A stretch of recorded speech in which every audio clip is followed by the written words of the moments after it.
دین سننے کے لیے. لیکن اگر ان میں کسی کو کہا جائے کہ وعدہ کرو کہ آج کے بعد تم نماز نہیں چھوڑو گے, تو ہاتھ نہیں اٹھیں گے لوگوں کے. اور اگر ہاتھ اٹھ بھی گئے تو وہ آج ہی ظہر سے پہلے وعدہ کیا لیکن ظہر میں نہیں پہنچے گا. یہ ہنسنے کی بات نہیں, یہ دکھ کی بات.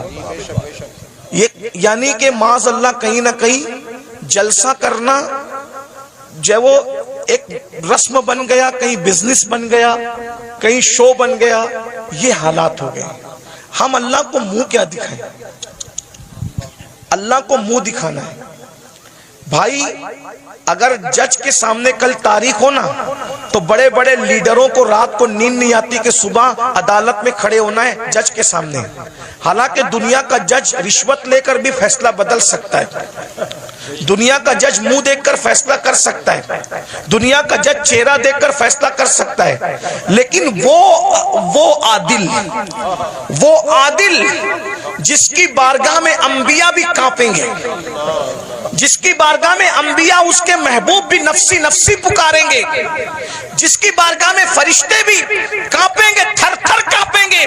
اللہ قرآن میں فرماتا ہے یوم یقوم الروح والملائکہ صفا لا یتکلمون الا من اذن, کہ جبریل اور سارے فرشتے اللہ کی ہیبت سے تھر تھر کانپیں گے. ارے جہاں جبریل بھی کانپ رہے ہوں گے ہم اللہ کو کیا منہ دکھائیں گے؟ یہ جنت کو جتنا آسان اور سستا سمجھ رکھا ہے ہم نے, آپ لوگوں نے, اتنی سستی نہیں ہے. محشر میں پتا چلے گا کہ جو مخلص علماء ہمیں نصیحت کرتے تھے, ہمیں کان سے سن کے دوسرے کان سے اڑا دیتے تھے, ہم ان کی باتوں کو نہیں لیتے تھے, ان کی باتوں پر عمل نہیں کرتے تھے, اس وقت تم پچھتاؤ گے. مگر اس وقت کا پچھتانا کام نہیں آئے گا میرے بھائی. اگر ہوش کے ناخن لینا ہے تو آج لے لو, سنورنا ہے تو آج سنور لو, سدھرنا ہے تو آج سدھر لو. ایک بات مجھے یاد آئی, اب اگلا عنوان میں نہیں پیش کرتا, 5 منٹ میں اپنی بات پوری کر لیتا ہوں 5 منٹ کے اندر, اس لیے کہ آپ سب بہت اچھے سے سن رہے ہیں. لیکن کہیں نہ کہیں ہمارے اندر کمی ہے کہ کچھ لوگ یہاں پہ میرے قریب گڑبڑ کر رہے ہیں, ان کو اس کی بات کی اہمیت نہیں ہے. تو کوئی بات نہیں, میں 5 منٹ میں بات پوری کر لیتا ہوں. اتنا سنیے, مجھ سے اور اللہ کیا کیا پوچھے گا, آپ سے مجھ سے اللہ کیا کیا پوچھے گا پتہ ہے؟